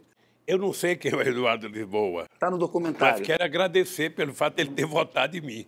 Explicar para o povo. Se eu votei em você, e depois aparece a quantidade de denúncia que apareceu contra mim no Jornal Nacional, na Folha de São Paulo, no Estado, no Globo, na Veja, na Isto É, na época, sabe? Obviamente que eu faria, puta, esse cara realmente não merecia o meu voto. Por que você acha que eu brigo?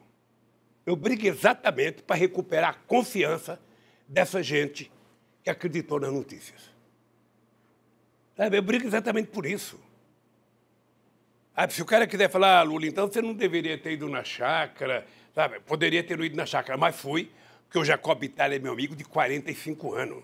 É fundador do PT, foi secretário-geral do PT, é meu companheiro, é meu irmão, sabe? Então, eu não aceito ser criminalizado por isso. Então, o que eu quero é só isso. O mal que eles fizeram já está feito. Agora, eu quero provar, sabe, que quem deveria estar preso eram eles. Que mentiram a este país e destruíram milhões de empregos nesse país. A serviço de quem? De quem? Isso eu quero saber. Eu quero saber, porque quando você vê um vídeo de procuradores americanos junto com o Moro festejando a minha prisão, dizendo que participaram ativamente para chegar aonde chegaram no meu processo, eu quero saber. Tem a ver com a questão do pré-sal? Se eu puder recomendar para você, eu não sei o nome, mas tem um livro chamado Petróleo, que se você puder, nas suas horas vagas, ler, você vai saber que desde 1860 ou 1859, que 90% dos conflitos que acontecem no mundo se deve exatamente ao petróleo. E normalmente provocado pelos Estados Unidos. Então, o que está acontecendo, quando nós descobrimos o pré-sal, presta atenção numa coisa. O pré-sal está a 200 milhas da praias brasileiras. 200 milhas são quase 300 quilômetros. Né? Está na divisa. Era 150 o METS que aumentou para 200. Ou seja, quando nós anunciamos o pré-sal, em 2007, logo em seguida os americanos recuperaram a quarta frota que tinha sido desativada depois da Segunda Guerra Mundial. É muita coincidência, meu caro. Quando eles anunciaram isso, o que eu fiz? Propus à Unasul a criação de uma instituição dos militares da América do Sul, Conselho Sul-Americano de Defesa, para garantir a nossa tranquilidade aqui. Então, o petróleo é tudo, sabe, que motiva a guerra do Iraque, a destruição da Líbia e agora o Brasil. Por isso é que o Lula tinha que ser odiado e a Dilma, porque a gente criou a lei da partilha, porque a gente dizia que o petróleo era nosso, porque a gente criou fundo educacional com o petróleo, e não é possível, o petróleo tem que ser das grandes empresas petroleiras, é por isso que estão desmontando a Petrobras. Quero falar do petróleo, até por causa da coisa da Venezuela, e nós vamos entrar no mar internacional. Mas tem algumas questões que eu quero fazer para o senhor, e eu estou preocupado com o tempo. Uma é a questão da cobrança da autocrítica ao PT. Por quê? Tem uma derrota eleitoral importante. Segmentos que votavam no PT deixaram de votar e há uma cobrança, porque tudo que se descobriu na Petrobras tem uma corrupção endêmica mesmo. Aconteceram casos de corrupção ali. Não cabe uma autocrítica, presidente, sobre o que aconteceu? A única coisa que eu estranho é a obsessão, nesses últimos anos, de cobrar do PT uma autocrítica. E de não cobrar do PT, sabe, as políticas extraordinárias que nós fizemos nesse país. Eu nunca vi ninguém cobrar autocrítica do Fernando Henrique Cardoso. Eu nunca vi ninguém cobrar autocrítica do comportamento de setores da imprensa. Sabe, é o seguinte, o PT faz autocrítica todo santo dia. O PT faz Qual é uma autocrítica importante na questão da corrupção? Veja, por que o PT faz autocrítica, querido? Porque quem tem que fazer críticas ao PT é a oposição. Eu, às vezes, acho que as pessoas cobram a autocrítica do PT porque não tem crítica. Então, as pessoas querem que o PT diga qual é o seu defeito. O PT tem muitos defeitos. O PT é um partido construído de seres humanos que erram, que acertam. Mas as nossas virtudes são infinitamente maiores. Olha, como é que o Lula pode fazer autocrítica da indicação de diretor da Petrobras para o Conselho indicar? Como é que pode? Como é que o Fernando Henrique Cardoso indica, como é que o Bolsonaro indica, como é que todo mundo indica as pessoas? Olha, quem é que denunciou que o Paulo Roberto era ladrão uma vez na vida? Nem a Polícia Federal, nem o Ministério Público, nem a imprensa, nem o Sindicato dos Trabalhadores, nem o Conselho da Petrobras. Olha, por que eu vou fazer autocrítica? Olha, se eu voltasse, eu vou fazer autocrítica porque indiquei ministro da Suprema Corte? Eu não indiquei para mim, indiquei para a Suprema Corte. Então, veja, eu tenho autocrítica a fazer. Eu acho que eu poderia ter feito mais pelos pobres e não fiz. Eu poderia ter feito mais investimento e não fiz. Mas eu quero que as pessoas reconheçam quem é que investiu mais em ciência e tecnologia, mais em educação primária, mais em educação fundamental, mais em ensino técnico, mais em universidade, mais em ciência e tecnologia, quem é que investiu mais nos pobres nesse país, quem é que levantou a moral desse país. Essas coisas que eu quero discutir. Agora eu fico cobrando do PT, autocrítica, e eu não vejo cobrar dos outros. Alguém, por exemplo, já cobrou autocrítica da história desse país? Então, é o seguinte, olha, nós temos defeitos. Temos defeito. E se tem um governo que foi atacado, sabe, quantos jornalistas você pensa que tem com a tua seriedade no país? Tem poucos, Kennedy. Pessoas que têm coragem de falar bem quando é obrigado a falar bem, quando tem necessidade, e é capaz de criticar. Sabe, na hora que tem que criticar. Quantos tem, Kennedy? Esse país virou um país... Há vários jornalistas. Tem você, tem Jânio de Freitas. Você conta nos dedos, nessa mão aqui que só tem 4. Sabe? Você vai contando nos dedos os caras que escrevem, sabe, com seriedade. Então, Kennedy, é o seguinte, olha, o PT perdeu as eleições. Eu lamento que não tenha sido o PT que perdeu, tenha sido o povo brasileiro que perdeu. O Collor teve 39% dos votos do total desse país, 57% dos válidos, correto? Então, tem 61% das pessoas que não votaram. As pessoas se dirigiram à urna, sabe, em outubro, com ódio, demolida por um antipetismo, sabe, a ponto de pessoas acreditar que o Lula era comunista, que não sei quem era comunista, ou seja, é uma doença mental grave que foi tomada de algum... Era uma situação difícil. E o senhor respondeu para o documentário que se o senhor tivesse sido candidato, o Bolsonaro não seria presidente hoje. Por quê? Eu teria ganho no primeiro turno. Você sabe por quê? Porque eu tenho uma relação com a sociedade que é muito mais uma relação da sociedade comigo do que do Lula para ela. Ou seja, eu sei o que eu fiz nesse país. Eu sei o que aconteceu nesse país. Se tem uma pessoa que tem os números na cabeça, eu tenho. Eu lembro que quando eu ia fazer um debate, eu ficava citando até a quantidade de poste que se ia colocado no Luz para Toda, a quantidade de fios, a quantidade de vezes que dava para enrolar a lua. Sabe? Eu tinha noção das coisas que eu tinha feito, eu tinha noção da alegria de um cara entrar numa universidade pelo ProUni. Eu tinha noção disso. Sabe? Então, eu tinha certeza que eu ganharia as eleições.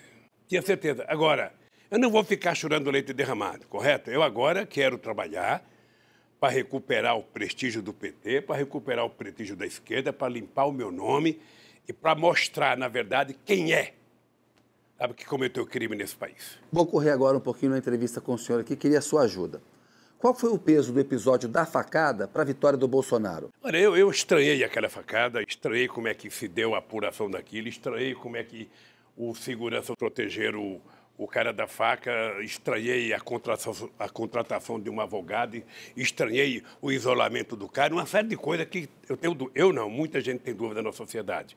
E a facada, se foi uma coisa perigosa para o Collor, para o Bolsonaro, a verdade é que a facada o protegeu de mostrar quem ele é, na verdade, se ele tivesse participado dos debates. E quem ele é, na verdade? Aí a canalice nesse país. Quando eu fui candidato, que eu não participei de um debate, colocaram uma cadeira vazia. Fernando Henrique Cardoso não fez nenhum debate, em 94 e 98, nunca colocaram uma cadeira vazia. O Bolsonaro não foi no debate, foi dar entrevista na Record. E não colocaram uma cadeira vazia e nem levaram o Haddad para dar entrevista. Numa demonstração inequívoca, sabe, do comportamento falacioso da imprensa nessa eleição de 2018. Então, meu caro, eu ganharia as eleições com isso mesmo. Porque em 2018... Só lembrar em você uma coisa. Só lembrar em você uma coisa. Em 2010, eu fui apoiador da Dilma. Foi a única eleição que não teve um panfleto contra o Lula. Eu era unanimidade no meio político. Até o governador Serra, que era o adversário da Dilma, começou a campanha dele fazendo uma propaganda que era amigo do Lula. Eu sou amigo do Lula. Procura alguém que falou mal do Lula em 2010. Eu saí do governo unanimidade nesse país. Unanimidade. Era 87% de bom e ótimo, era 10% de regular e era 3% de ruim e péssimo. Então, meu caro, depois do que a imprensa fez comigo, sabe, Kennedy, você sabe que eu não sou de lamentar, porque eu sempre acreditei que eu ia derrotar, mesmo falando mal de mim. Mas eu já tenho mais de 100 horas do Jornal Nacional contra mim. E não tem 5 minutos a favor nesses anos todos. Presidente, o senhor disse que o Moro não sobreviveria na política. Por quê? Olha, porque ele não nasceu para isso. Ele nasceu para se esconder atrás de uma toga, sabe, e ficar lendo o Código Penal. Sabe, é isso que ele nasceu. Ele tem que se expor a debate. Eu, por exemplo, adoraria, se sair daqui, fazer um debate com o Moro sobre os crimes que eu cometi. Aonde ele quiser, na universidade que ele quiser. Sabe, ele escolhe o público, eu só quero que seja transmitido pela imprensa. Presidente, a democracia brasileira corre risco com Bolsonaro? Eu acho que corre muito risco. Veja, ele acaba de fazer um decreto acabando com todos os conselhos populares que foram criados a partir da Constituição de 88. ele defende barbaramente um Estado armado, um Estado policialesco. Ou seja, você não vê cidadão fazer um gesto a não ser um gesto de atirar. Ele, na cabeça dele, acha que arma resolve o problema de todo mundo. Ele acaba de autorizar que fazendeiro pode utilizar arma e atirar em quem quiser. É um doente. Acho que o problema do Brasil se resolve com arma, o problema do Brasil se resolve com livro, com escola. Qual é a sua avaliação, presidente, sobre as fortes suspeitas de que a vereadora Marielle Franco tenha sido morta por milicianos? Olha, eu acho que prenderam esses dois que foram presos para tentar evitar mais investigação. E eu acho que a gente precisava continuar investindo para saber quem é o mandante. Presidente, eu queria falar um pouquinho da política internacional. O Nicolás Maduro deveria convocar eleições gerais na Venezuela? Eu fui presidente do Brasil e eu quero te dizer uma coisa muito clara. Eu acho que o Maduro tem que tomar a decisão que for melhor para o povo da Venezuela e o povo é que tem que obrigar o Maduro a fazer as coisas. Mas qual é essa melhor decisão? Não, eleições gerais? O povo é que decide, pode ser eleições gerais, mas o povo é que decide, não vai ser o povo ficar dando palpite. Sabe? O que eu não aceito, hipótese alguma, é a intromissão do Trump, que ele deve cuidar dos Estados Unidos. Um cara que está fazendo um muro, sabe, para separar o povo pobre da América Latina dos Estados Unidos, querer ficar preocupado com o povo na Venezuela, mas ele se preocupar com o povo dele, se preocupar em derrubar o muro. A gente comemorou o muro de Berlim, a queda do muro de Berlim, agora está ele construindo o muro. Então, a Venezuela, o povo da Venezuela tem que ser soberano para decidir o seu destino. Agora, não dá para a gente aceitar, obviamente, o que está acontecendo na Venezuela, o povo passando fome, o desemprego. Acho que o Maduro tem que refletir, tomar uma decisão com o partido. Mas eu insisto, eleições gerais não seriam melhor? Daqui de fora eu posso dizer que é, Kennedy, mas eu não estou lá dentro vendo o clima. Mas o senhor acha que é? O que eu acho errado é um picareta como esse como chama? Juan Guaidó. Guaidó. Um picareta. Se auto-intitular presidente. Imagina o Lulinha vai se auto-intitular imperador. Sabe? Ora, é uma vergonha os países dar apoio a um cidadão desse. Ele não merece. Nós resolvemos crise na Venezuela conversando. Esse que vos fala tinha apenas 21 dias na presidência da República do Brasil, quando eu propus a criação do grupo de amigos da Venezuela. Tá? E coloquei para participar os Estados Unidos e a Espanha. Não é o que deveria acontecer agora? Eu acho. Agora, quem é interlocutor? O Brasil poderia ser. Mas com esse ministro que nós temos e com esse presidente, eles não têm noção do que estão fazendo. Essa gente precisaria saber o seguinte: se essa gente pegasse uma caneta, um economista, e fizesse uns cálculos, quanto custou a Guerra do Paraguai, traduzida em dinheiro de hoje, eles iam saber que qualquer coisa vale mais a pena do que uma guerra. Agora, para os Estados Unidos é bom, porque ele só faz guerra longe, longe, longe. Que efeito teria uma invasão da Venezuela usando o território brasileiro como apoio, como aventam alguns no governo Bolsonaro? Seria desastroso, por todos os aspectos. Seria desastroso politicamente, economicamente e militarmente.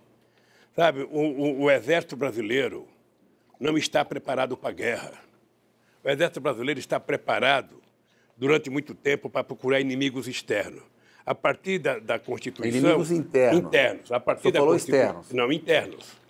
A partir da Constituição de 88, nós conseguimos criar o conceito de que as Forças Armadas ela é importante para o Brasil para defender a nossa fronteira contra possíveis ataques externos. Tá? Então, você sabe que quando eu cheguei na presidência, você sabe que os nossos soldados eram liberados às 11 horas porque o exército não tinha dinheiro para pagar o almoço? Você sabe que tinha soldado que não tinha coturno?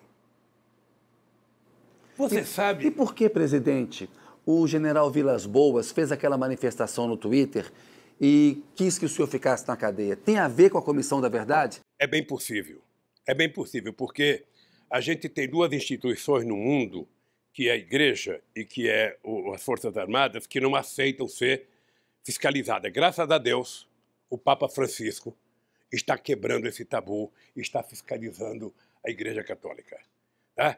O Exército Brasileiro, os generais de hoje, não tem nenhum problema com a Comissão da Verdade. A Comissão da Verdade está preocupada com uma coisa que aconteceu em 1964, 1968. Nenhum deles era sequer sargento, era tudo moleque na época. Olha, se eles cometeram um erro, você veja na Argentina... Mas eles defendem o que eles fizeram, diz que atuaram para evitar um golpe. O problema do Brasil é outro. É que a nossa cultura é uma cultura um pouco, sabe... Se de um lado a gente agradece, do outro a gente fica, às vezes, até constrangido. Aqui tudo tem um acordão.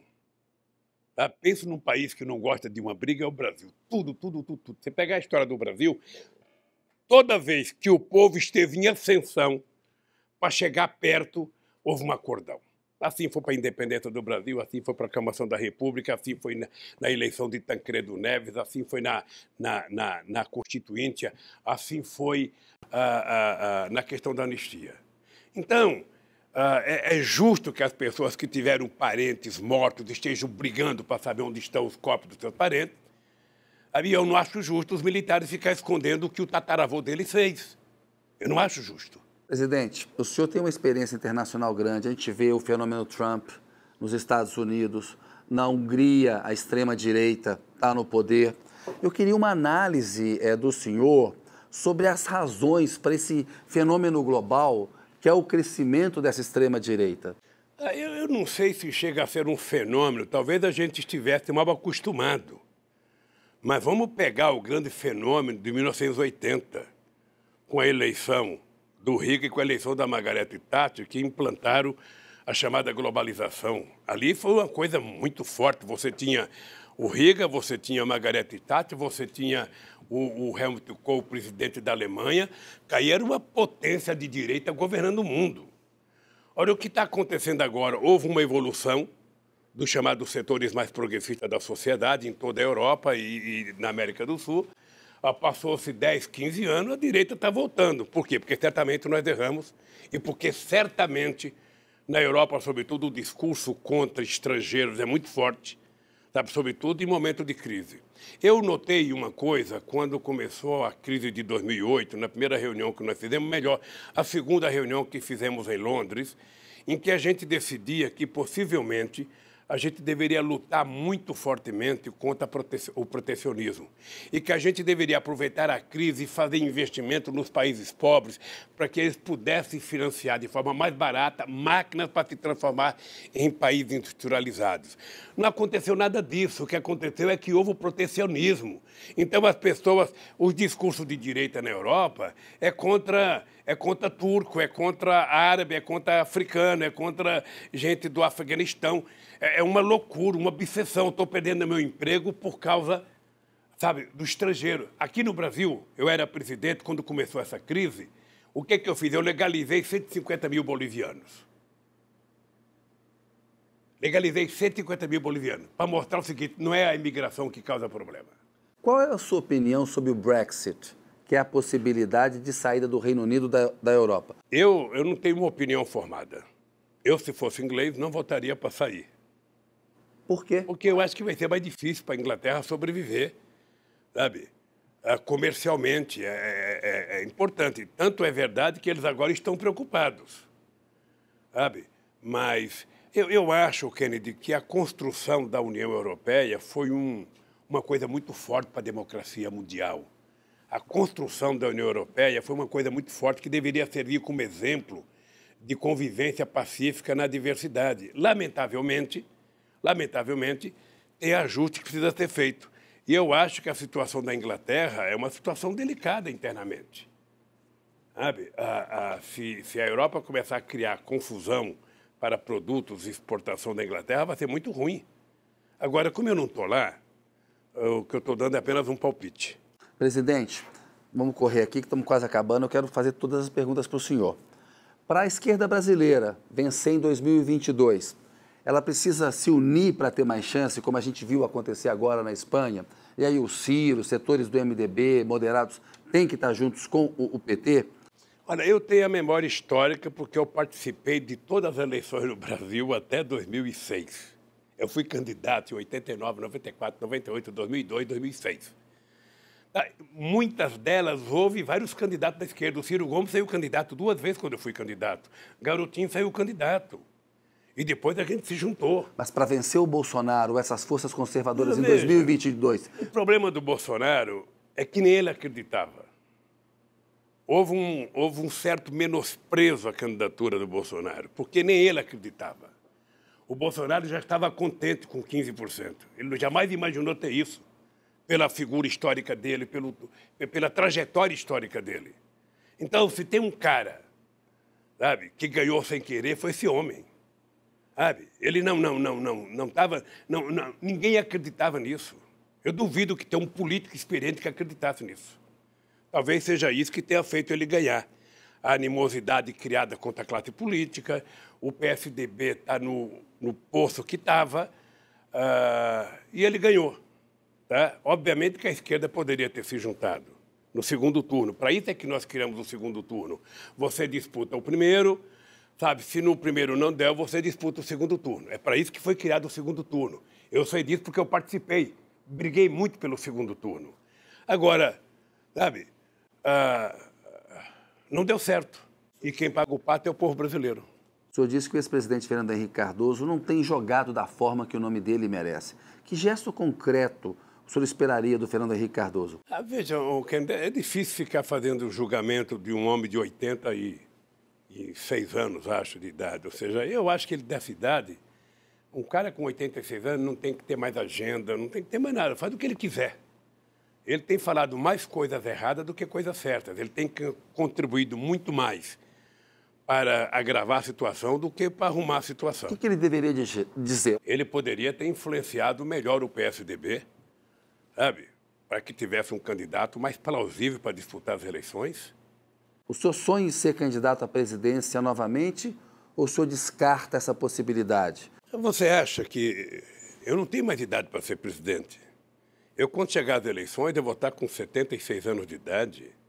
Agora, o que eu vejo? Eu vejo nos Estados Unidos gente de 80 anos querendo ser candidato, gente de 82 aí. Então, Lula está fora do jogo? Veja, eu posso dizer para você uma coisa. Se depender, sabe, do que eu penso hoje, o Lula não é mais candidato a presidente da República. Tem muita gente nova para ser candidato no meu lugar. Sabe?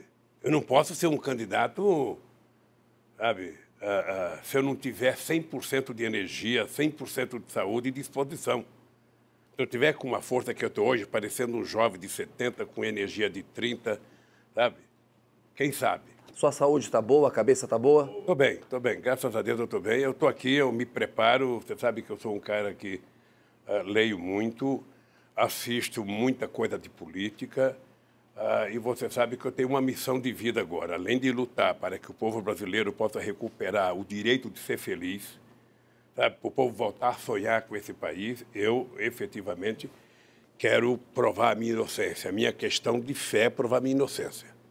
Sabe, porque a dona Lindu não merece que o filho dela esteja passando o que está passando por conta das mentiras contadas contra mim. Presidente, o que mudou no seu modo de ver ficar mais de um ano preso? E qual foi o momento mais difícil? Eu, na verdade, que não tive muitas discussões antes de vir para cá. Eu tive muita gente que achava que eu deveria sair do Brasil, muita gente que achava que eu deveria ir para a embaixada. E eu, em função de eu ter sido presidente da República, em função, sabe, de eu ser quem eu sou na relação que eu tenho com a sociedade, eu achei que eu não poderia me permitir ser um fugitivo ou ser um exilado. Eu resolvi, eu vou para o meu país, é lá em Curitiba que eles me querem, eu vou para lá. Por isso tomei a decisão, estou muito tranquilo aqui. Sabe, eu te digo todo santo dia, não acredito que o Moro e que o juiz que me julgaram durmam com a consciência tranquila que eu durmo. Não acredito. Sabe, me preparo muito. Às vezes você vê eu bravo assim, mas eu não tenho ódio, não. Eu tenho muita tranquilidade, sabe, porque eu sei o que está acontecendo nesse país e vou brigar para que os setores progressistas da sociedade voltem a governar esse país. Não é possível a gente conviver com a quantidade de mentira que nós estamos convivendo. E aí envolve a questão da Venezuela. Quer dizer, veja, a questão da Venezuela nós resolvemos, ou seja, você pode... Coloca os países da América do Sul para resolver. Olha, imagina se você é presidente do Brasil e eu me proclamo candidato a presidente da República. E aí eu começo a chamar gente para ir para a rua protestar contra você. Aí eu vou tentar convencer militares a dar um golpe em você. Mas a Venezuela não virou uma ditadura? O Maduro mudou a Suprema Corte, reprime a população. Como é que foi as eleições do ano passado? Há acusações de fraude. Ele ganhou e teve, como é que fala, olheiro estrangeiro. Na época não houve nenhuma denúncia de corrupção. Esse ano é que começou a denúncia de corrupção. Quem é que governa o Congresso? É a oposição. O senhor acha que o Maduro consegue ficar no poder até 2024? Eu não acho que ele deva ficar. Sabe, eu acho que o PT precisa compreender isso. Quer dizer, o Maduro precisa governar a Venezuela atendendo os interesses do povo da Venezuela. Sabe, você não pode conviver com uma inflação de 1 milhão por cento, você não pode conviver com a inflação, com um país sem abastecimento. Isso eu discutia no tempo que o Chaves era vivo. Sabe? Agora, não dá para a gente adotar como política de que se tal país não está bem, eu vou lá e invado. Se tal país não está bem, eu vou lá e invado. Se tal país não está bem... Olha, que história que é essa? É preciso que a gente respeite a autodeterminação de cada cidadão. Presidente, quantos livros o senhor leu na prisão e qual o livro mais impressionou o senhor? Eu li muitos livros, eu não lembro quantos agora, mas eu li mais muito. De 40? Posso te dizer que eu li mais do que eu li na vida inteira. Tá? Eu te digo que um livro que me impressionou pelo que estamos vivendo hoje no mundo foi esse do petróleo. Sabe? Esse livro, ele me impactou profundamente. Sabe? Presidente, netos do senhor sofrem bullying na escola, filhos do senhor e o senhor são atacados nas redes sociais. Eu gostaria de saber o que o senhor tem a dizer para essas pessoas que odeiam o senhor e desejam tanto mal ao senhor. Olha, a única coisa que eu faço é pedir paciência para os meus filhos, para que eles não deixem toda essa canalice prejudicar a cabeça deles. Eu sei que é muito difícil porque todo mundo reage, às vezes, com muito ódio, com muita raiva. Eu peço para eles não. Primeiro, não precisa ficar acompanhando a rede social. Se você tem um lugar que só fala mal de você, não precisa ver aquilo. Não é masoquista para ficar vendo aquilo. E eu peço tranquilidade para eles, sabe? Porque o que eles estão passando é muito duro. Sabe? Eu, às vezes, me sinto culpado porque ele já sofreu quando eu era o bombom nesse país aqui. É importante lembrar que o meu filho Fábio era dono da Friboi. Quer dizer, querido, acho que nós vamos caminhando para em algum momento em que a mentira definitivamente seja punida, sabe, nos meios de comunicação, seja ele rádio, televisão, internet, porque não é possível. A enxurrada de mentira, de inverdade, sabe? Quando a Marisa, sabe, teve o derrame, que ela foi para o hospital, a quantidade de idiotice que foi falada, quer dizer, as pessoas perderam, sabe, aquilo que a humanidade não pode perder, que é o humanismo. Sabe, eu sou solidário, eu posso ter divergência com o Kennedy, eu posso ter divergência, mas ele é um ser humano, na dor eu tenho que compreender. Aí isso acabou, Kennedy, isso acabou. Como é que o Brasil vai sair disso? O Brasil vai sair disso, Kennedy, quando ele tiver um governo que governe para todos, que converse com todos e que, sabe, tenha palavras de bom senso para o país. Eu tenho em mente aquilo que eu fazia no Brasil como presidente da República. Eu duvido que você encontre um empresário, que você encontre um trabalhador, que você encontre um usineiro, alguém que foi ofendido por mim. Duvido. Se tem uma coisa que eu aprendi com a baixa formação intelectual que eu tenho, é respeito. Respeito é uma coisa que a gente adquire em casa, com o pai e com a mãe. Eu fui assim quando era presidente do sindicato, eu fui assim quando era presidente do PT, eu fui assim quando era presidente e sou assim agora. Eu gosto das pessoas porque eu gosto de tratar bem. Eu gosto de me sentir bem com as pessoas. E o Brasil não está vivendo esse momento. O ódio está estampado nas famílias. As pessoas brigam por qualquer coisa. Então, nós vamos encontrar uma saída. O presidente, em 2009, o Barack Obama disse que o senhor era o político mais popular da face da Terra. Então, o senhor viveu o auge político, né? O Brasil tinha projeção geopolítica internacional. Aí depois tem todo esse processo de queda. E o senhor está dando hoje uma entrevista, né? Preso, né? Como é que o senhor trabalha isso na sua cabeça? Olha, primeiro, eu jamais imaginei estar aqui onde estou. Eu jamais imaginei, pela minha conduta política, ter um processo contra mim. Jamais imaginei. O que aconteceu comigo foi uma coisa que eu acredito que era inesperado. Depois do impeachment, eu comecei a meditar de que o impeachment ia tirar Dilma, mas não poderia permitir que eu voltasse. Sabe? Porque se estava por detrás disso a questão da soberania nacional, veja, porque eu não sou um cara que fico imaginando conspiração o dia inteiro, mas veja, historicamente os Estados Unidos nunca aceitou que o Brasil fosse protagonista internacional. Se você pegar as Forças Armadas da Argentina até a Venezuela, você vai perceber que todos os cursos nas Forças Armadas desses países é que o Brasil é o inimigo, o Brasil é o perigo, é preciso evitar o Brasil. Isso sempre foi assim. Dado por quem? Orientação dada por quem? Pelos americanos. O Chaves era professor na Escola Superior de Guerra da Venezuela, e a orientação dele era que o Brasil era o inimigo, cuidado com o Brasil, cuidado com o Brasil. Ora, quando nós chegamos à presidência, eu queria mudar isso.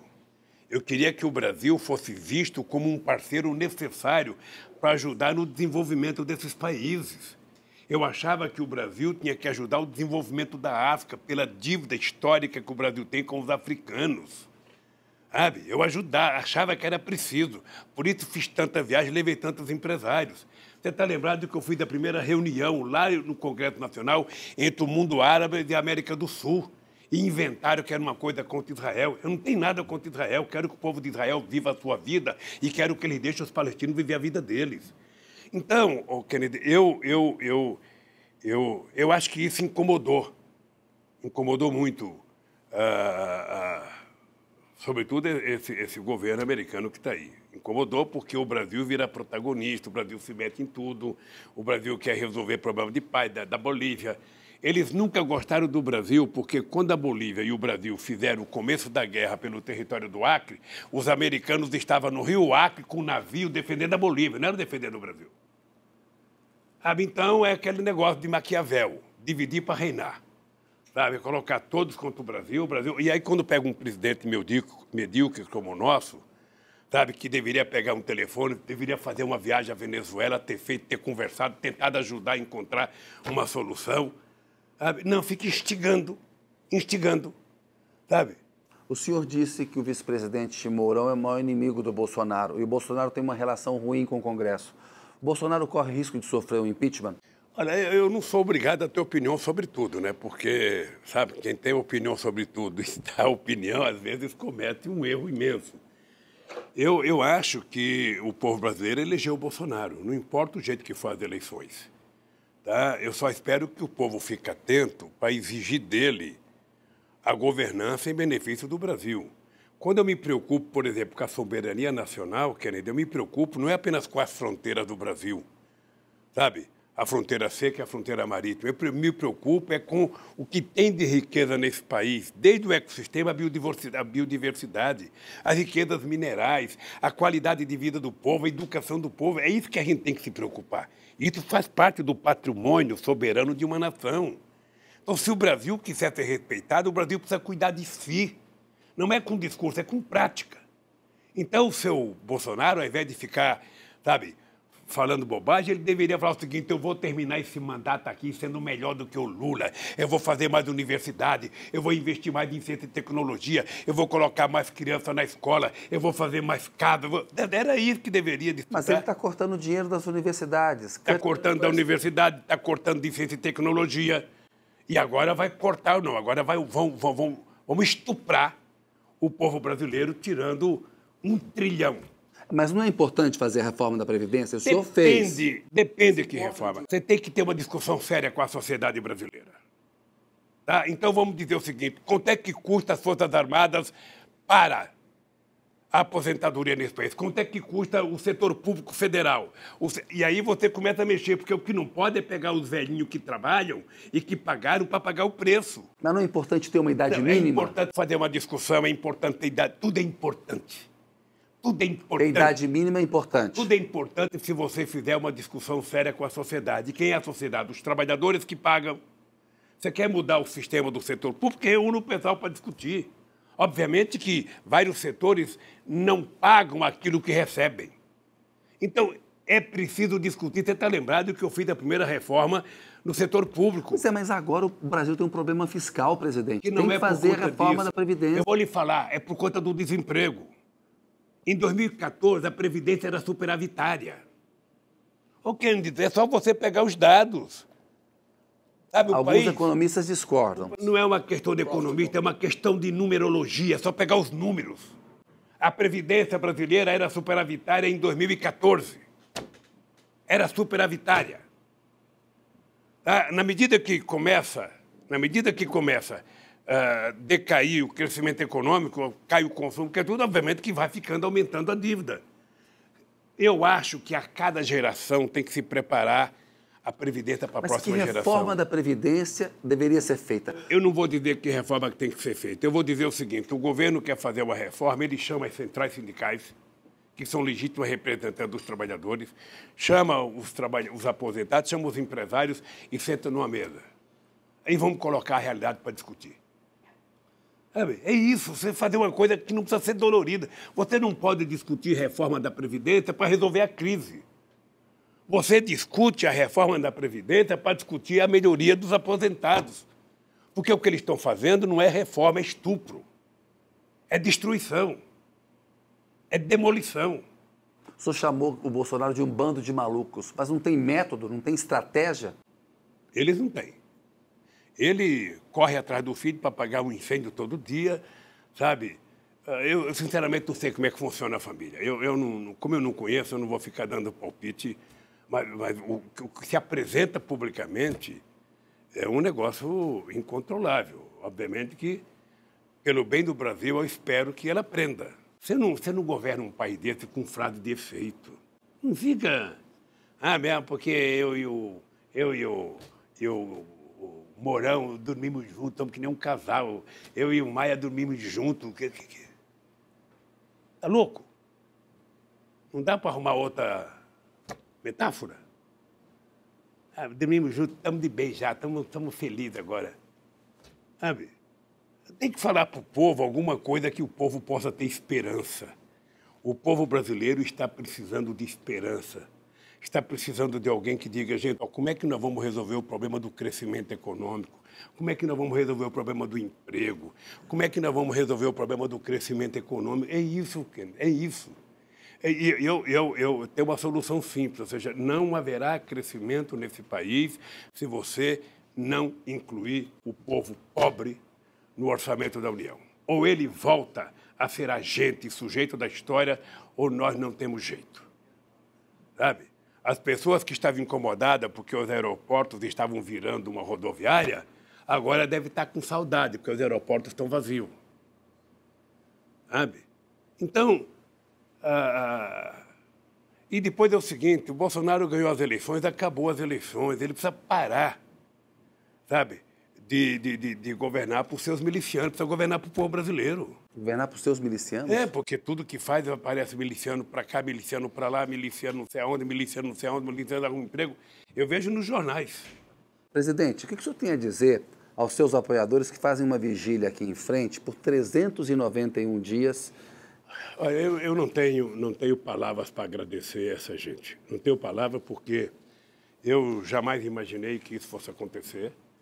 Eu, quando sair daqui, se abraçar eles o resto da minha vida, eu não pagarei o carinho, sabe? O que é levantar de manhã com um bom dia, presidente Lula, ou boa tarde, presidente Lula, e dormir com um boa noite, presidente Lula. Eu sou gratificado muito, muito, muito a eles.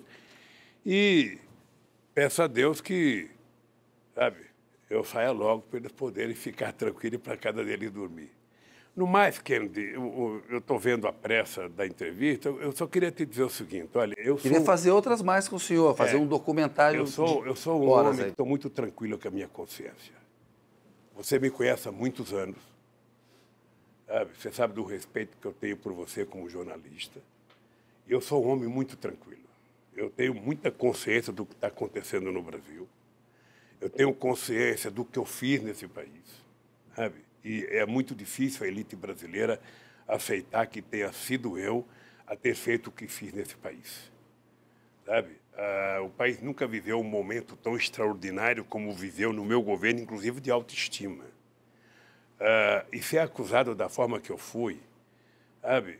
Eu tinha duas opções, ou me calar, às vezes eu fico pensando em fazer uma delação contra o Moro, o Delaiol e o juiz que me julgaram. Mas não aceitam. Então não tem para quem fazer, a não ser para você um dia fazer uma delação.